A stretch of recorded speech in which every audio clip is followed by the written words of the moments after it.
Hi, my name's Rascal, and today we'd like to talk to you about routing and decision making and a link to the past randomizer. This is a rough outline of how I make decisions in Rando. Not everybody's approach is or should be the same. Please take anything that you want that resonates with you, flip it, stick it, apply it however you want, and in as many ways as you want to your own gameplay. This is aimed primarily at beginners, but it could be useful for anyone regardless of their skill level. This is by no means a comprehensive guide to routing or logic, but both of those things will be addressed and discussed. I will use specific game details, but only to elaborate on themes and ideas I discuss. Please don't feel like you need to memorize every game detail I mention. Try to understand the idea and its application.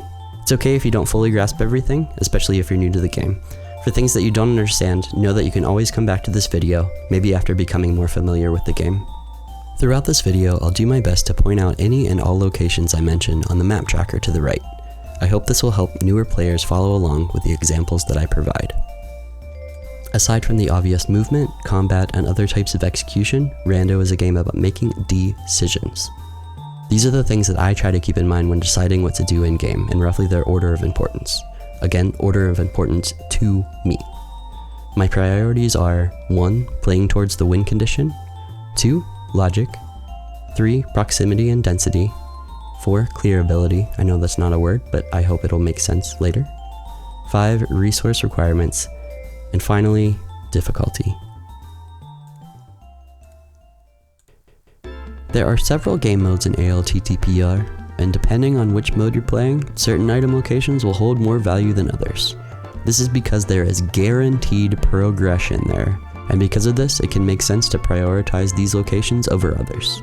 How, you may ask, do I know progression is guaranteed at a location? Aren't all items randomized? Yeah, they are randomized, but progression can include things outside of items and equipment, namely dungeon rewards. Whether we're talking crystals, pendants, or both, they are required collectibles in most game modes and can only be obtained by defeating the bosses that hold them. Conveniently, there's an easy to execute hack that allows you to see where these dungeon rewards are located. Press X. Yeah, the top button on your SNES controller seems useless otherwise. Unless you're playing an advanced shuffle game mode, one on the overworld, pressing X will bring up the map, which will display dungeon rewards over each dungeon you have yet to complete. It might be obvious, but here are my priorities dependent on the goal of the seed that I'm playing. If I'm playing Defeat Ganon, I want crystals, and because of that, I will prioritize crystal dungeons. If I need to pull the pedestal, I want pendants, and because of that, I will prioritize pendant dungeons. If I'm playing all dungeons, I have a problem. But more importantly, I will prioritize any dungeon. I do think that Triforce Hunt can be a great game mode for newer players, as it tends to take less time and requires passing fewer of the hardest skill checks in the game. For beginner players playing Triforce Hunt, I understand this section probably isn't too valuable to you, at least not yet. I hope that you continue to play and branch out into different game modes as you build mastery and build confidence.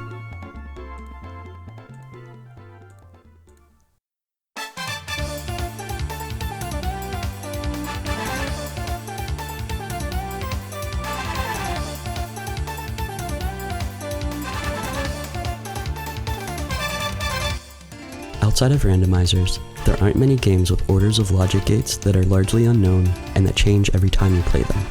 Because of this, logic might be the most complicated group of ideas that I present in this video, especially for new players, but I feel like a base understanding of what logic is and what it does can go a long way in both aiding gameplay as well as giving context to the decision making I will be doing if I choose to continue playing and discussing the game, as I did in my previous video about beginner-friendly openings.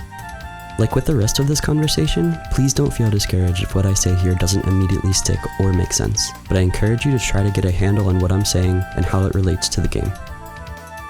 If you were to take all of the progression items in the game and represent them on a map as dots, logic would be the latticework of spaghetti that connects them. Acknowledging and respecting this item spaghetti will help us get to the end of the game in an orderly manner and can even help us predict item locations. For clarity, I'd like to make sure we're on the same page by sharing my definition of logic and a link to the past randomizer. Logic refers to the game's mechanically intended order of attainment of the items needed to reach its win conditions and the rules by which those items are placed to ensure the game is beatable. Logic is the set of parameters by which the game is dictated, which guarantees it can be played from beginning to end. Just to be clear going forward, an item in logic was acquired by adhering to the rules of logic. An out of logic or sequence broken item was found by bending or breaking those rules. From these definitions, we can distill a few helpful caveats of logic. First, you will not find an item in spots that require that item and only that item to reach. If you're looking for a particular item, don't break the game to fake it, because you won't find it. Maybe the most prominent in-game example of this relates to the flippers, which are logically required to travel over water. Remember the fake flipper and water walking glitches I mentioned in the previous video that allow us to bypass that logical requirement? Because of how relatively easy and convenient the setup for fake flippering tends to be, it is one of the most commonly seen sequence breaking techniques. Don't fake flipper or water walk to flipper lock locations like the hobo under the bridge or waterfall ferry if you're specifically trying to find the flippers in order to complete Swamp Palace, or check other flipper lock locations that are harder to fake, like the Zor Ledge. A small exception to this idea is that some items can share a common function, meaning they can fulfill the same logical requirements. Here are items that share a common function. The lamp and the fire rod both serve as fire sources, which can be used to light torches to solve puzzles or provide light. While the lamp is an obvious solution to dark rooms, if that dark room has a torch, hitting that torch with a fire rod shot will illuminate it. In fact, depending on which logic setting you're playing on, the game might expect you to be able to light these dark rooms with torches in them, putting these dark rooms and traversing them in logic. The fire rod, as well as the Bombos medallion, are able to melt certain enemies in Ice Palace and remove the boss of the dungeons, Cold Stairs, Frozen Shell.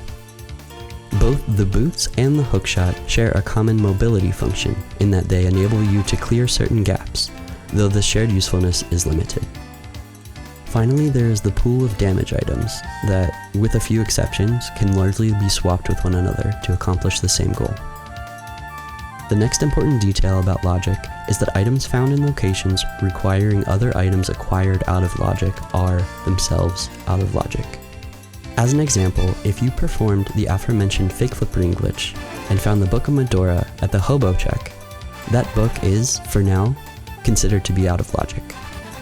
If you were to take that book to Desert Palace or either of the two tablets before finding the flippers, it would put all of the items you found at those locations out of logic, at least for the time being.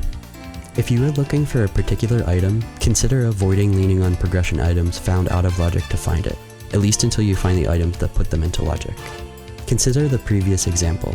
A natural response to finding the book is, hey, let's head to Desert Palace, but it may be wise to consider not rushing there. Of course you could find a valuable progression item in Desert, but given the area's relatively low item density, the fact that the item found there would be out of logic, and the added detail that your first logical access to Desert could instead be through the flute, the Titan's mitts, and the magic mirror later in the game, it might make more sense to head to other lucrative locations first. In addition, trying to pair desert area checks along with checking Misery Mire and the area around it when you get the flute, the mirror, and the mitts can also be a great way to save time through efficient routing, but that's something I'll talk about in greater detail in just a bit. The next important thing to keep in mind when it comes to logic is that an out-of-logic item could fall into logic if the amount of checks available without requiring the use of out-of-logic items is greater than or equal to the number of out-of-logic items employed to acquire that item. Meaning, if you have enough checks available to you that can be completed without breaking logic or using sequence-broken items to obtain, those checks could potentially bring your currently sequence-broken items into logic. So, with that fake flipper to book example, that out-of-logic book could be in logic soon if there are still in-logic checks to do, as you could find the flippers or items that lead to the flippers. Now, just some final thoughts on logic. Logic can get very complex and interwoven, which can make it hard to keep it straight. I believe there are trackers that can help keep logic in mind as you acquire items out of logic, but I'm not yet familiar enough with them to talk about them in detail.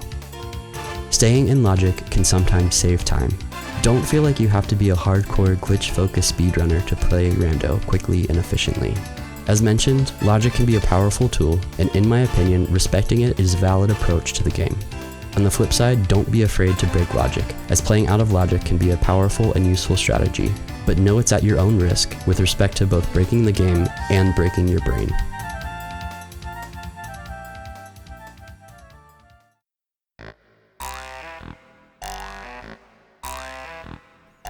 The next priority is pretty straightforward, and that is proximity and density, which is basically just the answer to the question, what accessible locations have the most items that can be checked in the shortest amount of time? When trying to estimate the efficiency of checking locations, I consider 1. The time it takes to travel to that location, as well as if I can make any checks along the way there. 2. The time it takes to complete the checks at that location. 3. The time it takes to travel to the next likely lucrative location, and if I can make any checks along my way there. Here are some examples of high-density overworld checks. There's a lot of information here, so I'd like to remind everyone, yeah, the exact details are useful, but having a vague feeling of hell yeah or hell no about checks will serve you plenty well. In addition, this is not a complete list. It's just a few spots off the top of my head that I get excited to check. If you're still learning item locations, I'm going to highlight each check as I mention it, so feel free to follow along in-game or with your tracker. For the light world, there's a huge cache of items in the early game spread over all of the checks in Kakariko Village. In total, you can pull out 14 items. The locations there are Blind's Hut, the Cack Well, the Bottle Vendor, the Chicken Hut, Sick Kid if you have a bottle, the back of the tavern, and in addition to these checks, there are a bunch of other checks nearby, like the Blacksmith, the Magic Bat, Library, Race Game, Dig Spot, and all of Lost Woods. Mini Moldorm Cave is another excellent source of items in the early game, but unlike Kakariko Village, there is a small combat requirement in order to obtain them. If you're able to kill 5 enemies, you can get a whopping 5 items on a single screen, which is among the highest density in the entire game. As evidenced by my beginner opening video, Kakariko Village and Mini Moldorm Cave are pretty easy decisions to make in the early game, as there are a lot of items and few item requirements. A step up from this level of decision making would probably be the decision surrounding Death Mountain. Death Mountain has 12 items locked behind either having the flute or having the power glove and the lamp if you can't do a dark room. But just because you can get to Death Mountain doesn't mean that you can get all of the items there. Spectacle Cave is the only item check on Death Mountain that doesn't require any further item requirements. The 11 other item checks are the Old Man Cave, which is a dark room, Spectacle Rock, which requires the mirror, Ether Tablet, which requires the book and at least a Master Sword, Spiral Cave, which you need the hookshot or the hammer and the mirror. Paradox Cave has 7 items and also requires the hookshot or the hammer and mirror. I don't recommend this for every runner or for every seed, but I think that for beginners, going to the east side of Death Mountain whenever you get access is a strong decision, strictly because of the density. In the Dark World, a very popular check is Hype Cave. It's located south of the Bomb Shop, which is the equivalent of Link's house in the Dark World. Because of its density, many runners will rush this check, and I think that's a strong decision for beginners. But depending on how you got to the Dark World, it could be quite out of the way, so it might be good not to have to rely on it all the time. Like its late world counterpart, Dark Death Mountain is also pretty dense, but the checks there have high item requirements. The checks there include Hookshot Cave, which has 4 items locked behind the hookshot, though one of them you can reach with boots. It also includes Super Bunny Cave with 2 checks, and Spike Cave with 1 check. There's also the Floating Island check, which is complicated. It requires you to go to the Dark World, but the item is actually in the Light World. Because of this, I'm going to leave it off the list of both Light and Dark Death Mountain for now. You may have noticed that there's a bit of an elephant in the room. Dungeons. And the reason I haven't mentioned them yet is, well, they're complicated. You see, generally speaking, dungeons are relatively item-dense locations, but that density often comes with greater challenge in acquiring those items. Here are how many non-dungeon items can be found in each dungeon, meaning how many items excluding the map, the compass, the big key, and any small keys found in chests you can find in said dungeon. By looking at this list, you can tell that some dungeons are more appealing than others, but there are factors outside of item density that you should consider. For example, Swamp looks like a great place to look for items, and it can be, and though it's not the most difficult dungeon, there are lots of item requirements that come between you and getting those items. The item requirements of Swamp are 1. Flippers, 2. The mirror, 3. The hammer, and if you want to full clear the dungeon, the hookshot. Oh, and all of this is built on the assumption that you can get to the dungeon in the Dark World in the first place. Okay, well, maybe Swamp isn't in the cards for us right now. Let's go down the list a little bit and try another dungeon. What about Turtle Rock? Those 5 items look like a solid showing. Well, the dungeon has plenty of its own item requirements. It's also pretty far away, and it might be the most difficult dungeon in the entire game. So, are those 5 items really looking that great right now? Okay then, let's try the easy choice, Hyrule Castle with 6 items. It's technically the first dungeon you clear in the original game, meaning that its difficulty is pretty low, as are its item requirements. If you know how to navigate its dark rooms, which is not something I expect you to know how to do, you technically don't need a reliable weapon. You can clear the dungeon with only bombs. So it sounds like the perfect choice, right? Well, it's not quite that simple. Remember the section on playing towards the win condition? When you choose to clear Hyrule Castle, because it holds no dungeon reward, you may likely be foregoing guaranteed progression at another dungeon. While it's often suboptimal, I don't think clearing Hyrule Castle when you can is a bad decision, especially if you're new to the game, though I do think it's important to know and recognize the opportunity cost associated with it. At this point, it's probably pretty obvious that the decisions to dip dungeons are quite involved and highly personal. Because of this, I'd like to just present you with this information and let you make those decisions for yourself.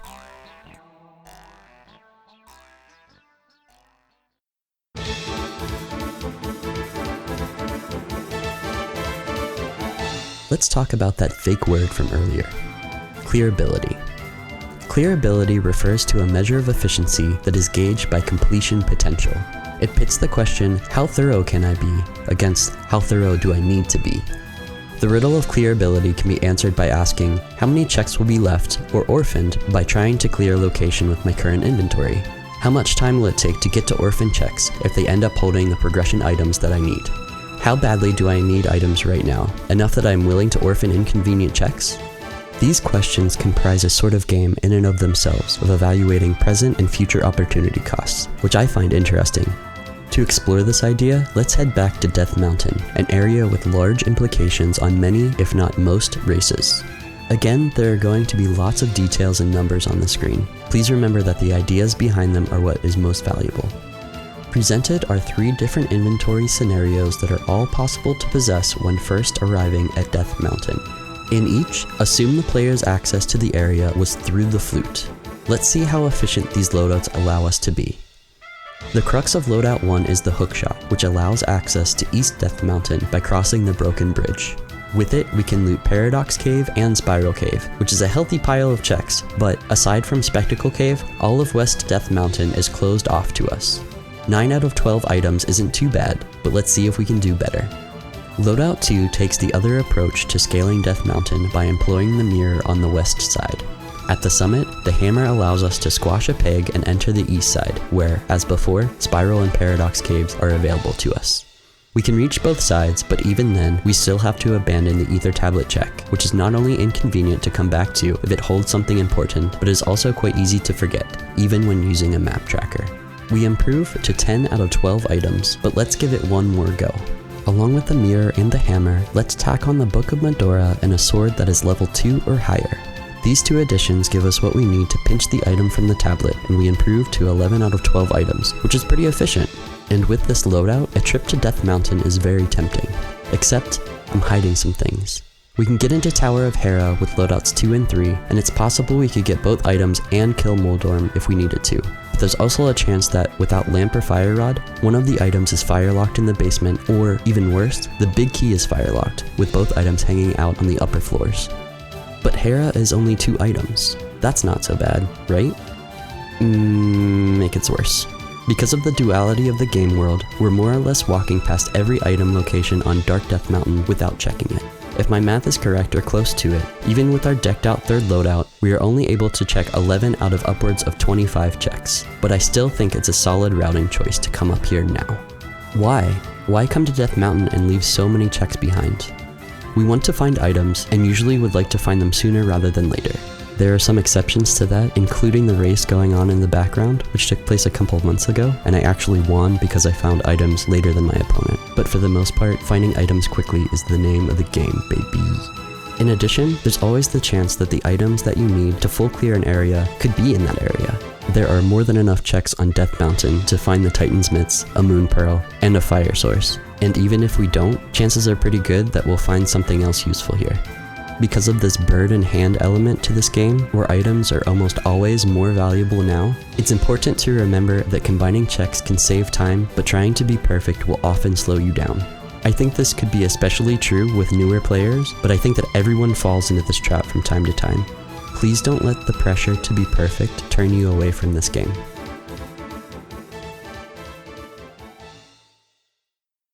What's neat is that this clearability approach applies nicely to the next idea: resource requirements.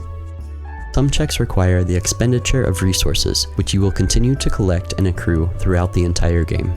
And I think it's important to point out that resource requirements are not the same as item requirements. Items are permanent, resources come and go as they're used. As an example, the bow is an item that uses arrows, which are a resource. The bow never leaves your inventory, while you spend arrows as you fire them. With these checks comes the question of, do I have these resources, or can I get them easily and quickly? The three main resources used to check item locations are rupees, bombs, and magic. Aside from these resource types, please don't feel like you need to memorize these lists. I'm going over them so specifically because it gives me the opportunity to show them on the map, which I hope will be helpful to newer players. Over time, they'll likely become reflex, and oftentimes, you'll just luck out and happen to have what you need. Here are the checks that require rupees, in roughly the order that you're likely to encounter them: the Bottle Merchant, King Zora, Kiki outside of Palace of Darkness, the Chess Game, the Dig Game, the Blacksmith check, and the Big Bomb. Notice the Zora check coming in at a whopping 500 rupees. Now that's a lunker of a sum. Thankfully, it's the most you'll spend on a single check, but it is a big deal, and a lot of the early game can be spent collecting rupees for just this check. The Dig Game is also somewhat of an outlier, as all of the other game checks require far fewer rupees. We'll come back to this in a second. Take note that some of these checks can be failed, and if you don't do what you need to do when you need to do it, you may have to pay for them again. With all of these costly checks, thankfully, there are a few good places where you can farm rupees. They are under a big rock near Ice Rod Cave, under the big rock east of Desert, the Arrow Game in Lower Village of Outcast, and the Houlihan Room, which is complicated. The last two checks are skill dependent, and knowing how to do them reliably can be a big help. So while it's not imperative that you learn them right away, I'd recommend giving them a try if you have the time and the patience. I'll leave links in the video description to helpful and concise resources, so if you're interested in learning more, please check those out. Remember that Dig Game? Pretty expensive, right? What do I do if I don't have the rupees to play? Luckily, the archery range, the Arrow Game, is literally one screen away to the east. So there are sometimes quick and convenient fail-safes built into the game. But at the same time, the game can put you in a position where King Zora holds your progression and you're dead broke in the early game. So it's always good to know where to go and what to do if you need rupees. Here are the checks that require bombs to reach. The starred locations can also be accessed by dashing into the cracked wall with the boots. If you're unsure, a detail that is almost always correct is that fat, round wall cracks can usually be broken down with boots or a bomb, while skinny cracks strictly require a bomb. If it's round, dash it down. If it's skinny, let it mellow? I don't know, you'll have to come up with your own way to remember it. The light world checks behind breakable walls are Back of Escape, Blind's Hut, Kakariko Well, Chicken House, Race Game, Mini Moldorm Cave, Ice Rod Cave, The Sage's Closet, Agina's Cave, Graveyard Ledge, Floating Island, Paradox Cave, and Mimic Cave. In the Dark World, there's Hype Cave, which requires 2 bombs, and the Brewery. Several dungeons require bombs, including Palace of Darkness, Swamp Palace, Thieves Town, Ice Palace, and Turtle Rock. If you're short on bombs, there are several shops located throughout Hyrule and the Dark World that sell them 50 rupees for a full pack. If you buy a 5-bomb upgrade for 100 rupees from the Pond of Happiness, which is located in the middle of Lake Hylia, it will totally refill your bomb count. Bombs can also be found by picking up or slashing certain bushes. Knowing which bushes give which rewards is kind of tedious. It's something that you'll likely learn over time, so maybe don't obsess over it for now. For some reason, the blue guards and snake enemies have a high propensity of dropping bombs, which can be quite helpful in Hyrule Castle to get to the 3 chests in the Back of Escape. Also convenient, the game will often but not always place bombs near the locations that need them. Still, there's always that peace of mind that comes from routing with plenty of bombs. Finally are the checks that require magic. This is a small but definitely non-negligible subset of checks. It includes Magic Bat, Bumper Cave, and many dungeons. An easy way to ensure that you'll have magic when you need it is to carry green or blue potions, which you can find in bottles or you can buy from the witch. A convenient full magic refill can be found by bonking the tree north of Kakariko Village with the boots. This is especially helpful before heading into Skullwoods. You will also get a full magic refill after defeating the boss of a dungeon. I'm not sure if this list adequately conveys the importance of magic in the game. There are many implicit needs for it, like being able to light torches to illuminate rooms and solve puzzles, use medallions to access Mire and Turtle Rock, and to defeat enemies if the only way or quickest way to do so is with a weapon that consumes magic. It's definitely worth trying to keep an eye on and an eye out for.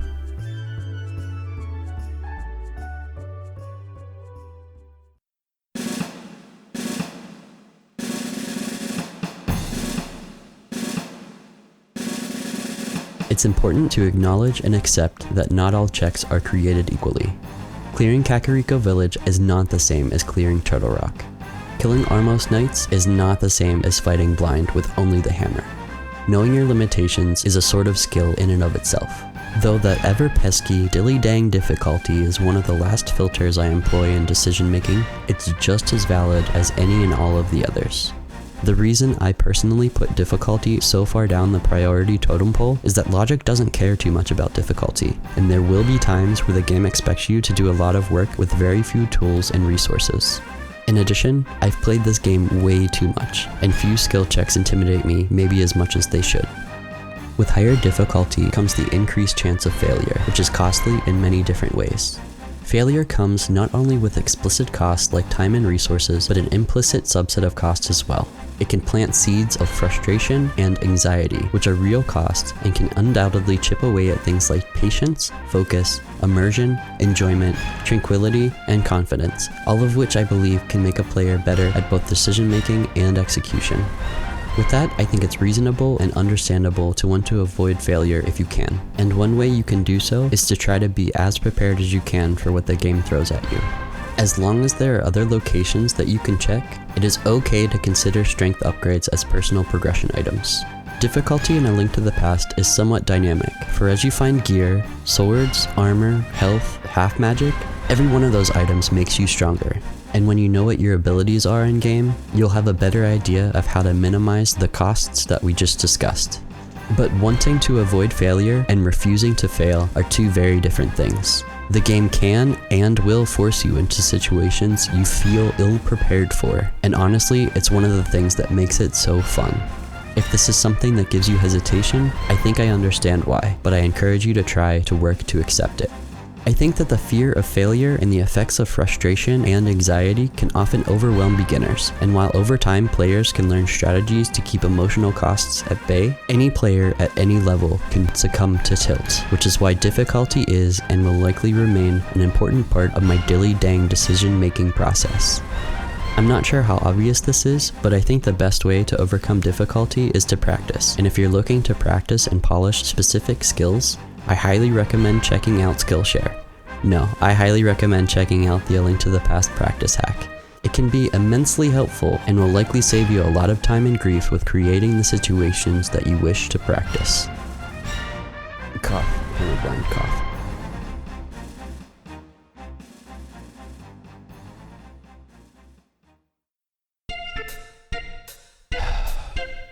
Look at us. Here we are, back where we started. I've been talking at you for close to half an hour now, so if you made it this far, thanks for sticking around.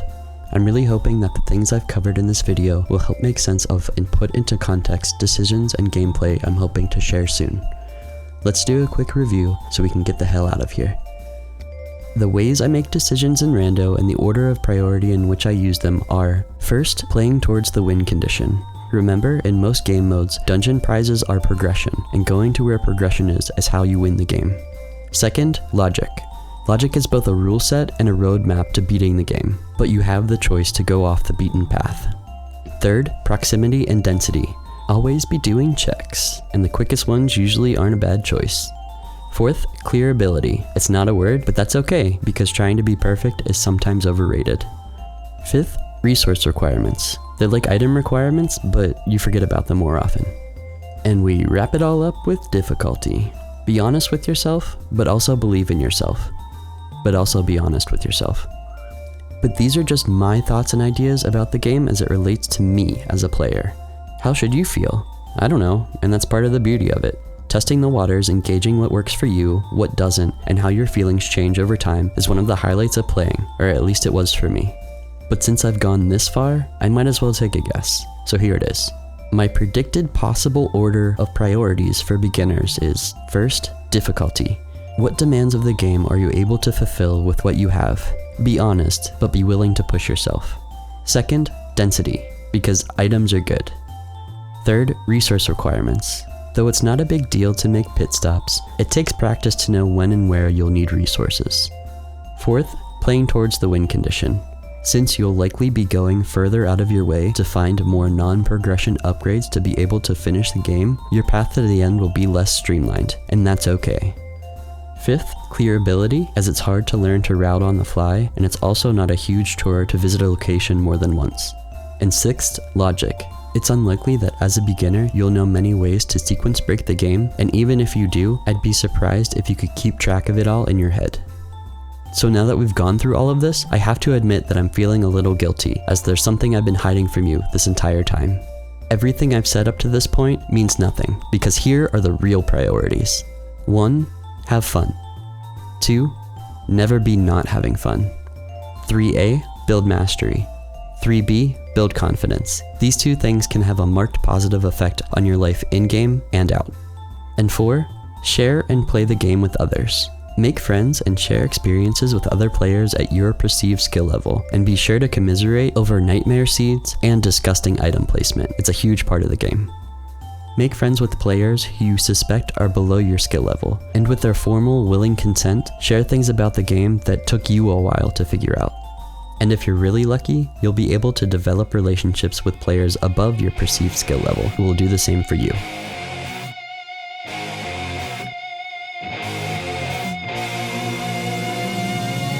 Oh, and always be doing blind.